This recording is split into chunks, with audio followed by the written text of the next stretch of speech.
અમદાવાદના ધંધુકામાં હિન્દુ યુવકની હત્યાનો મામલો। ધંધુકામાં ગેરકાયદે દબાણ ઉપર તંત્રનું બુલડોઝર ફરશે। મકાનો તેમજ અન્ય જગ્યા પર ડિમોલિશન હાથ ધરાશે। આરોપીઓની મિલકત અંગે તપાસ હાથ ધરાઈ। આરોપીઓની ગેરકાયદેસર મિલકતોને તોડી પાડવા કાર્યવાહી કરાઈ છે। પોલીસે આ બે કેસમાં આરોપીની ધરપકડ કરી છે।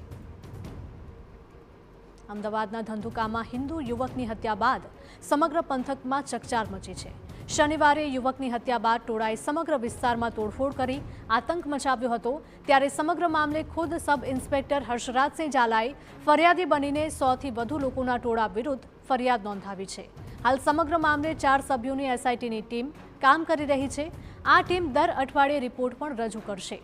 ઉલ્લેખનીય છે કે ઓવરટેક કરવા જેવી બાબતે આરોપી સમીર અને 30 વર્ષીય મૃતક ધર્મેશ વચ્ચે ઝઘડો થઈ જતા મામલો બીચક્યો હતો। જે બાદ આરોપી રિઝવાને ધર્મેશને છરીના ઘા મારતા તેનું મોત નીપજ્યું હતું અને હાલ આરોપીઓની તમામ માહિતી એકત્રિત કર્યા બાદ પોલીસને સોંપવામાં આવશે।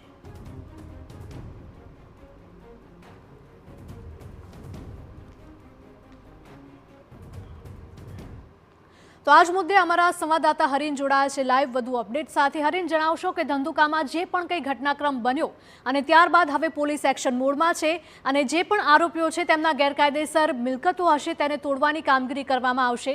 શું અપડેટ મળી રહી છે હાલમાં?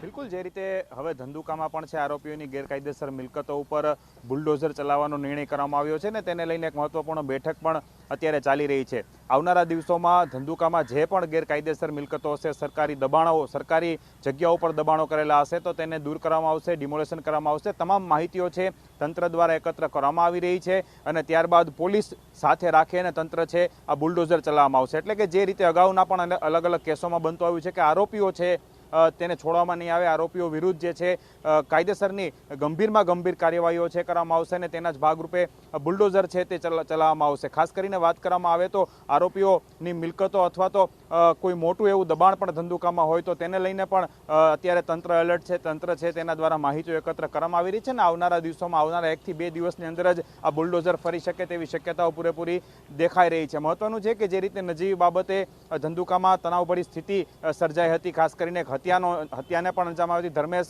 ગમારા નામના યુવકની હત્યા પણ થઈ હતી ને ત્યારબાદ સ્થિતિ છે તે વણસી હતી। જોકે પોલીસ દ્વારા અલગ અલગ જિલ્લાઓની પણ ટીમ, આખી રેન્જની ટીમ છે, પોલીસની ટીમ ત્યાં એકત્ર કરી દેવામાં આવી હતી। નાઇટ પેટ્રોલિંગ કરવામાં આવ્યું હતું, ચેકપોસ્ટો ઊભી કરવામાં આવી હતી અને હવે કોઈ અનિચ્છનીય બનાવ ન બને તેને લઈને પૂરતી તકેદારી પણ છે રાખવામાં આવી હતી। નાઇટ કોમ્બિંગ કરવામાં આવ્યું હતું। ગઈકાલે પણ સમગ્ર ધંધુકા છે પોલીસ છાવણીમાં યથાવત રહ્યું હતું। હવે જે વાત છે તો આરોપીઓ પકડાઈ ચૂક્યા છે, તેમને કોર્ટ સામે રજૂ કરવામાં આવશે। આ ઉપરાંત હવે જે સૌથી કડક કાર્યવાહી છે કે તંત્ર દ્વારા તમામ ગેરકાયદેસર મિલકતો છે કે જે સરકારી જગ્યાઓ ઉપર બનાવવામાં આવેલી છે તેમના ઉપર બુલડોઝર ચાલશે અને ટૂંક સમયમાં તેના ઉપર છે નિર્ણય આવી શકે છે। જી, માહિતી બદલ આપનો આભાર।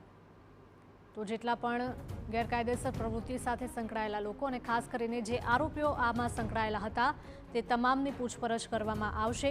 આ સાથે જ તેમના ગેરકાયદેસર દબાણો જો મળી આવશે તો તેના ઉપર બુલડોઝર ફેરવવામાં આવશે।